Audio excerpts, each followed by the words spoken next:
Story 1. You must really turn him off in the bedroom. So my mother-in-law, MIL, is honestly a justies, super sweet and supportive.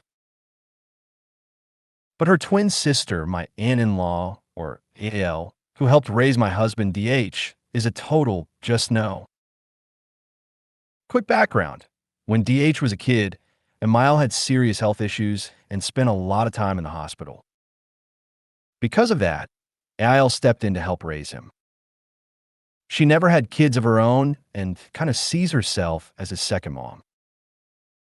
DH and I live in the same city as AIL, but we usually avoid her. She's rude, overbearing, and, let's be honest, a little unhinged. This all started last Tuesday when MIL called to ask if DH and I could visit AIL. She's apparently been feeling lonely and misses seeing DH. I like to think I'm a kind person, and I don't want anyone to feel isolated, so I agreed to reach out. I called AIL and invited her to dinner with us. We set plans to meet at a restaurant she likes. Here's the first red flag. Even though it's less than a 10-minute drive from her place, she shows up over 40 minutes late. And she didn't answer any of our calls to check if she was okay. Eventually she arrives, immediately starts venting, complaining about her life, and keeps turning away the waiter because she's not ready to order. Meanwhile, I'm starving. Finally, she's ready. The waiter comes back. I order my meal with a side of fries. She gives me a look, but doesn't say anything yet. As soon as the waiter walks away, she says, "Do you really think fries are the best choice? You've gotten pretty chubby lately." Thankfully, DH shut that down immediately. He told her point blank that if she kept making comments like that, we'd get our food to go. For context, yes, I've gained weight recently. But it's because I'm pregnant, something she doesn't know yet. She changes the subject and goes back to complaining. Our food arrives, and I grab a fry because pregnancy cravings and I'm starving. We were supposed to eat like an hour ago. She gives me that same look again, and I knew something stupid was coming. And sure enough, you must really turn DH off in the bedroom, eating and gaining weight like that. Excuse me. I've always been on the covetous side, but I'm not overweight, and according to my doctor, I've gained a perfectly healthy amount during this pregnancy.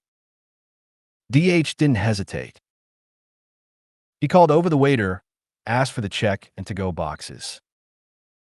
AIL started whining that we were being unfair and she was just stating the obvious, etc. DH tore into her, told her she owed me an apology. She refused. So we left. On the way out, he told her not to contact us again until she was ready to apologize. Honestly, I'm so thankful for my husband's shiny spine. Later, MIL called DH after AIL got to her first with a very one-sided version of the story. At first, MIL was a little stern with DH, trying to understand what happened. Saying she yelled is too harsh. It was more like concern mom mode.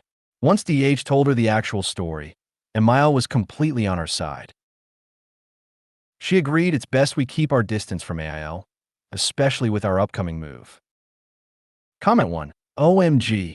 I know why you didn't, but it would have been so tempting to be like, if he isn't attracted to me, then why am I all knocked up?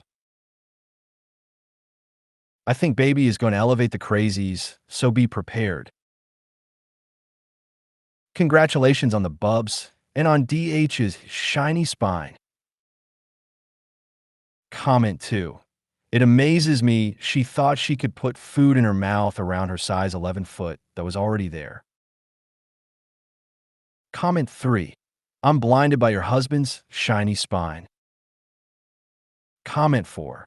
She'll be a huge problem when she ends up learning about the pregnancy. I suggest a major info diet. Story 2.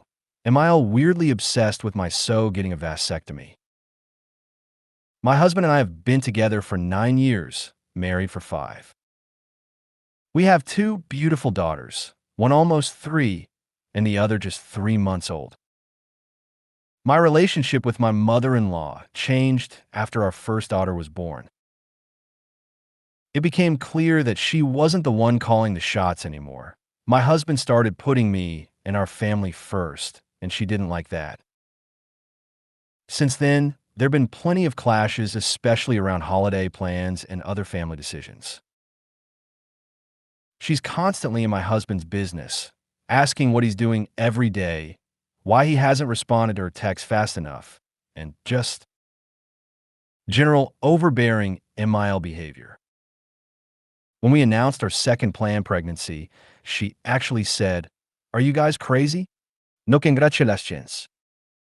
No excitement. Just judgment." And yeah, it hurt.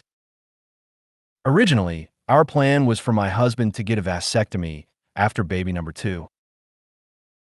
But now that our second daughter is here, we're rethinking that. We might want a third down the road. But my mile will not drop it. When's your vasectomy?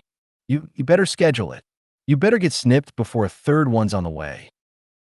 Like, she genuinely acts like I'm out here plotting to trap her son, as if he had nothing to do with creating these children.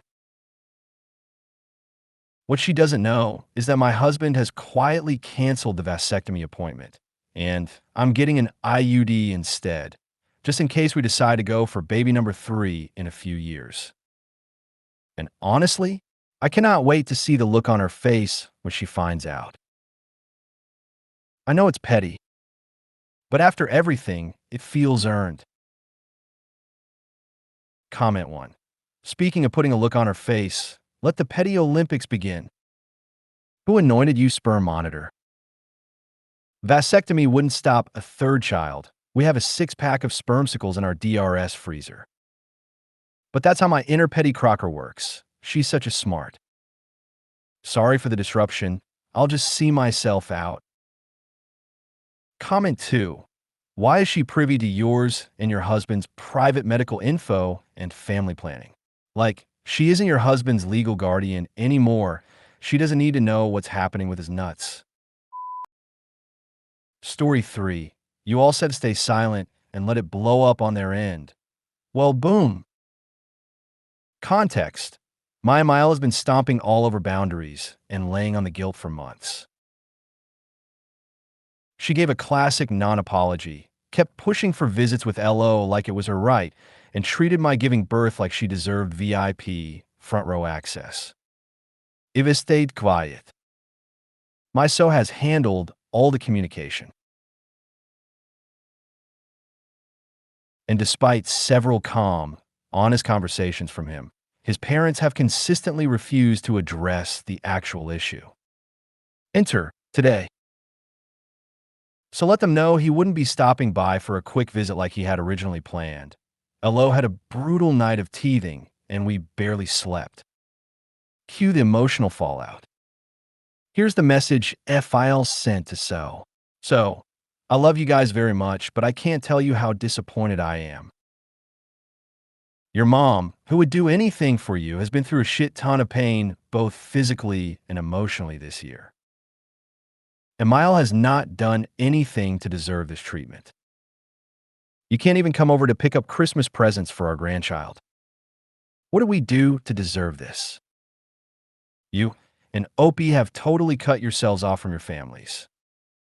We deserve a real explanation. What would you do if either one of you were really sick and needed help? You have families that you're just closing off. Did we do anything in your childhood to deserve this treatment? Talk to me, father to son, man to man, and not to be outdone, and Mile chimed in with, do you want us to come over there to help with LO? You all could rest. I could still hold a teething baby and not get upset. Babies are supposed to cry when they don't feel good. I love you guys too. I never thought you and Opie would treat us this way. You both know how much I love babies. Yes, this is the same man who broke down crying in front of So a few months ago, saying he felt awful about how I was treated and wanted to apologize in person. Apparently, that empathy had a short shelf life. So yeah, I'm not saying I wanted to be right, but I'm saying thank you to everyone who told me to hold the line. Their own behavior is speaking volumes now, and they're mad they don't like what it says. I'll keep you all posted. For now, I'll just be over here sipping coffee and enjoying my front row seat to the meltdown. Quick update. A lot of you told me to stay silent, set boundaries, and let things implode on their own. And surprise, the bomb has officially gone off. Comment 1. I need to make a spreadsheet to keep up with her reversals. From hospital and death's door to an Easter miracle. She can hold a teething baby. You know how she just loves babies. Except she was just in the hospital, so probably needs to self-quarantine for 14 days or so, and not breath on baby. Good job, Op. Enjoy your coffee and the latest episode of One Mother-in-Law Flew Over the Cuckoo's Nest. Comment 2. Also, Emile sent this to So. Do you want us to come over there to help with LO? That's actually hilarious. Yeah, sure. It's going to be actual real help. Uh-huh. You both know how much I love babies. After purporting for all this to be about helping, the last sentence reveals the true agenda. That is about satisfying her.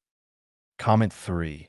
What would you do if one of you was really sick and needed help? Probably contact you even less because you're a liability, not a support, lol. Comment 4. I'm surprised she didn't try another attempt at gaslighting you over telling her no to being in the delivery room. I've never seen someone double down so hard on that stance this long after delivery and continue to argue her point and insisting on being in the room when you have future babies. She isn't even pretending to care about you. Neither of them are. If you made it to the end of the video, thanks for watching. Don't forget to like, subscribe, and share, and we will see you in the next video.